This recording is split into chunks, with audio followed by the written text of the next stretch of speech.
Hi, my name is Ty McCormick, and I'm the Africa editor at Foreign Policy magazine, the Washington, D.C. based periodical dedicated to politics, economics, and ideas.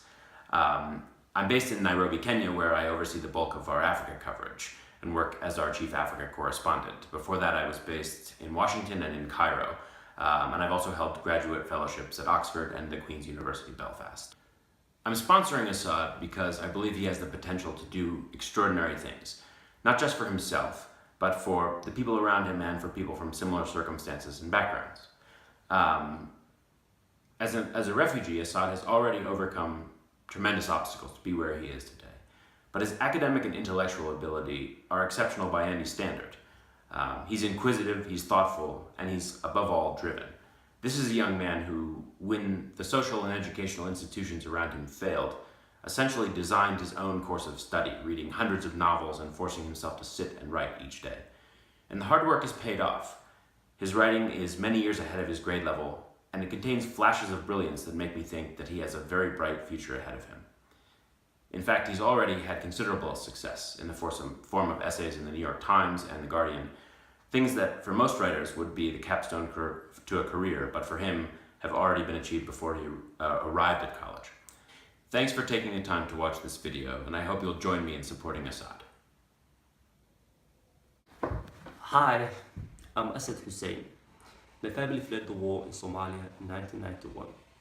My father was blind and he hoped he would get eye surgery in Kenya and return home immediately.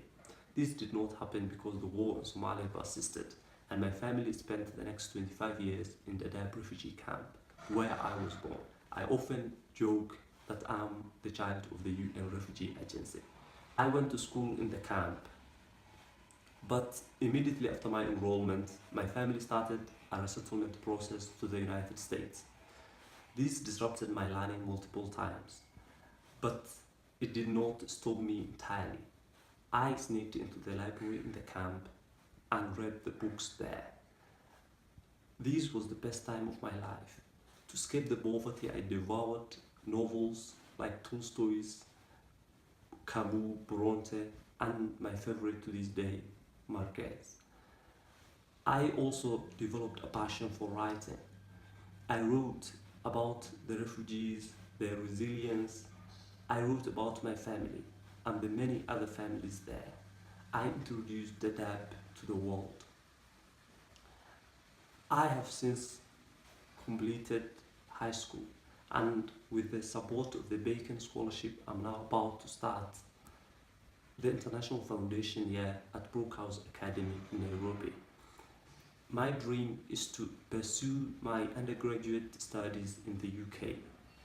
This education, I hope, will help me, but not only me. The refugees in Kenya are not allowed to work or to travel freely inside the country. There are 60 million refugees around the world who are trapped under the same conditions.